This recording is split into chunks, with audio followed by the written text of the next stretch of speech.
A lot of people don't stop to think that this world is an illusion, and it's a constant battle to keep aware that it's an illusion.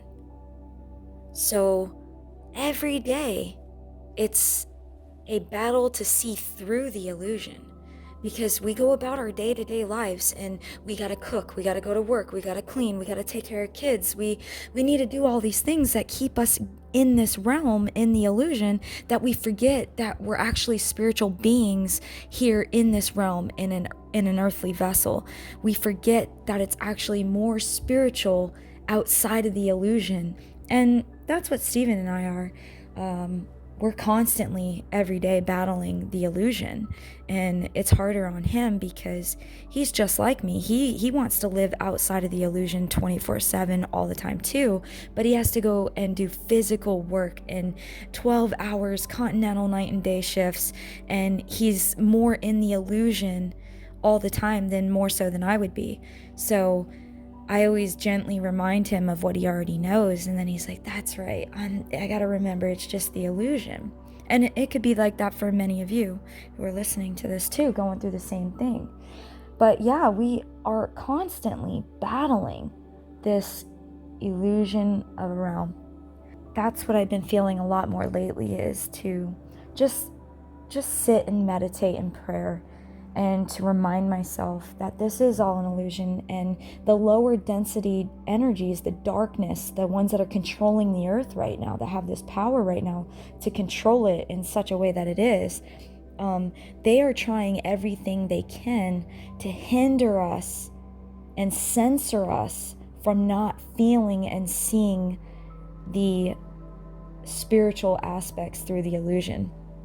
And for me, when I go out in nature, when I'm alone, listening to like a 432 hertz, or just looking out the window at God's creation, or like for me, when I'm at the lake or in the forest and walking in the woods, I can feel how real the spiritual realities are. It's more predominantly real than this realm is in this illusion. It's incredible. It recharges your mind and your spirit to know and see through the veil of how fake this realm really is, and where they want to sedate our minds to stay at that level of thinking. They don't want anybody to wake up, but that's what this life is. It's all a test. It's all to chisel your way through the illusion to wake up. And a lot of people, they get sucked into the entertainment of the illusion in the materialistic way, that they get so lost when they give more of their attention to that. They become it, and they're no longer aware of seeing beyond the illusion. They've put themselves in the flesh realm of mind, and they can't think in the spirit realm more clearly. So they'll look at people in the spirit realm, they'll look at them like crazy, but more so it's actually an internal jealousy and envy, because they do know and they do hear what you're telling them, but they aren't ready to leave their illusions that they've built around them. They like that there, they like to build that trauma around them.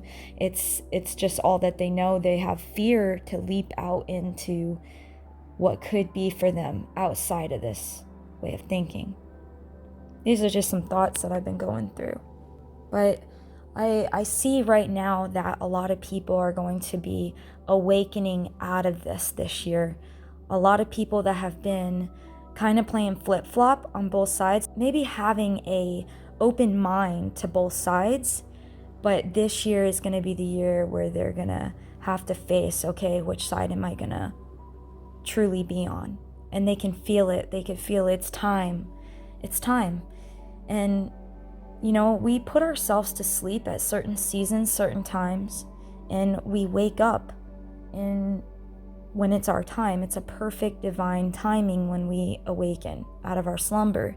It's not that you're less because you're getting woke up now maybe, and you've been seeing that your family member that has been awakened have been awakened for years. It's not that you're less Because you can be awakening right now to things that they might not have been able to experience, what your unique gift is of what you're hearing, you know? So it's an equal thing, and it's a beautiful thing. It's not an ego, it's not pride, it's not better than. It should be to where we just walk each other home, and when those that awake now and you've been awake longer, is don't treat them like they're infants, like they're babies, because they're not. We don't know what kind of ancient awakening that they've had within their own soul. They could be an old soul that have looked like they've been an infant all this time in their slumber, but in reality, they can be an ancient soul.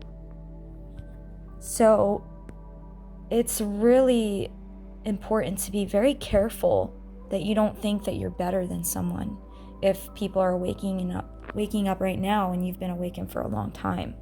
It doesn't matter, because there were people that were awakened long before me when I got my awakening back in 2012, and I was already a very old soul even when I was sleeping. I had a very old soul. So when I got my awakening, it was very powerful. It was like one of my deepest desires was wisdom. I love truth. I love wisdom. So this ancient wisdom was poured into my soul to where I was not an infant becoming awakened. I hope you're catching what I'm saying. But there's a lot of people out there that have just been asleep, and they carry this ancient knowing inside that they had years ago, but nobody would listen to them then. But then they went to sleep for a long time, and now they're reawakening. So we're in a very precious season right now. We're in a great season. So don't be afraid if you're just awakening up right now and you want to say things. Say everything. Get it all out of your spirit. Whatever you're feeling to speak about, get it all out, because it's important. And it doesn't matter if you've heard it before through somebody else. Speak what's coming up coming up in you. Get it out. It's incredible, great and terrible days we're living in right now. Be a light and shine so brightly. Do not be ashamed of what you're feeling and what you're going through and what you're hearing, because it is that one person you help, they go off and they go tell another person, and another person hears it, and another. It's a ripple effect. So it doesn't matter if you even get one person that understands what you're saying and hears it. They're going to go out and they're going to plant that seed, and then they're going to plant the seed. It's just, like I said, it's a ripple effect. It's like a snowball going down a mountain and just getting bigger and bigger and bigger until it explodes. So all thing that's good comes back around one way or the other.